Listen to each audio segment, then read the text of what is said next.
কি ফিলিস্তিন নামটা শুনে এড়িয়ে যাচ্ছেন? যান, এড়িয়ে যান। কেননা ফিলিস্তিন তো আর আমাদের বাংলাদেশ না। কোনো সমস্যা নেই, এড়িয়ে যান। কিন্তু একটা কথা মনে রাখবেন, সেই কাল কিয়ামতের দিন যখন আল্লাহ আপনাকে প্রশ্ন করবে, তখন কি করবেন? কি করবেন যখন জিজ্ঞাসিত হবেন যে কেন আপনি মজলুম ফিলিস্তিনদের পাশে থাকেননি? জানি উত্তর দিতে পারবেন না, কারণ আপনার নিজেরই জানা নেই এর উত্তর কি হবে।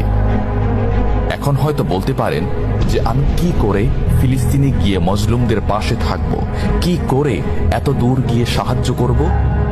হ্যাঁ, এইরকম প্রশ্ন যদি আপনার মনে উদয় হয়ে থাকে, তাহলে অবশ্যই আপনার মনে অলসতা আর বজ্রে ভরা। এই আধুনিক যুগে অস্ত্রের চেয়ে পাওয়ার হচ্ছে মিডিয়া, তাই মিডিয়ায় বেশি বেশি করে তা প্রচার করুন। হ্যাশট্যাগের মাধ্যমে প্রতিবাদ করুন। এই ক্ষুদ্র প্রতিবাদ একদিন অনেক বড় প্রতিবাদ হয়ে দাঁড়াবে। বিজয় একদিন ইসলামেরই হবে ইনশাআল্লাহ। এটা আমার কথা নয়, এটা এই মহাবিশ্বের প্রভুর কথা।